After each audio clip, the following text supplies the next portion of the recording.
Congress is preparing for a new battle after handing President Trump the first congressional defeat of his presidency. The Republican-led Senate overrode Mr. Trump's veto of a massive defense spending bill on Friday. A similar measure passed in the Democrat-led House this week. Meantime, President Trump and President-elect Biden are planning visits to Georgia on Monday ahead of that state's two crucial Senate runoff elections on Tuesday. Those results will determine which party controls the Senate for the next 2 years. Congress is set to certify Mr. Biden's Electoral College win this week, but some Republicans are planning to challenge it. For more on all these developments in what stands to be anything but a quiet first week of 2021 in Washington, we're joined by Bob Cusack, editor-in-chief of The Hill. Bob, good morning to you. Let me start with Georgia. With control of the Senate at stake on Tuesday, what are you hearing? Well, what I'm hearing is Republicans are very nervous. They are the favorites, or should be the favorites, in this race if you look at the history of statewide races in Georgia, though the state has been changing. But overall, Democrats have a money advantage. They're not divided like Republicans on various issues like election fraud and the stimulus check. So if you look at the polls, if you believe the polls, this is a jump ball. So this is 50-50. And the races are probably going to go one way or the other because people who are voting are going to vote one way or the other. They're not going to split their ticket. How much of an impact do you think the president calling these things the race illegal, and then, of course, he's going to be there campaigning on Monday, will have on those two candidates?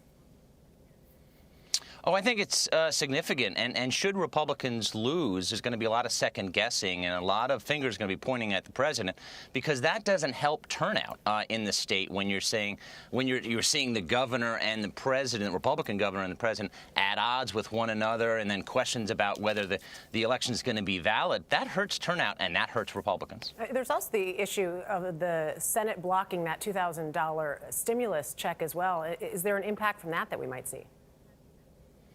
Significant, I think. John Ossoff, who is facing off against David Perdue, really seized on the $600 check, saying it was pathetic. So this is the key issue going into the election, and that's why Republicans are nervous, and that's why some Republicans just wanted to pass the $2,000 check just to get the issue off the table, including former Speaker Newt Gingrich from Georgia. So there are troubling signs here for Republicans, but remember, the history does favor the GOP in the state.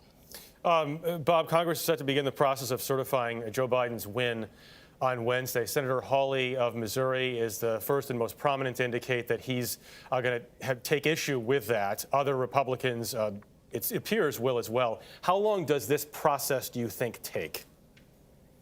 Jeff, takes a really long time. I mean, this is going to be at least 1 2-hour debate on the challenge of one state. It could be more than that because more states could be challenged. So Mo Brooks, who's a Republican from Alabama, who's been spearheading this effort in the House, says expect a very long day. And there could be turbulence because there'll be rallies. Trump supporters are going to be in town. Could be some violence.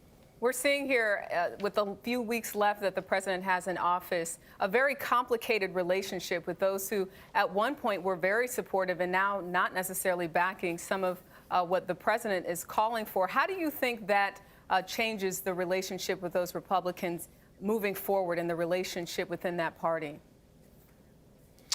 Well, listen, when I talk to some Republicans privately, I mean, they want to move on. They want to move on from President Trump and look to the future. But they can't because Trump is still the leader of the party. He may run, if he's healthy, I think he does run in 2024. And he's going to be active in primaries and elections. So Trump and the Republican Party are married for now. Do not go silent into that good night, I guess. Bob Cusack, thank you very much.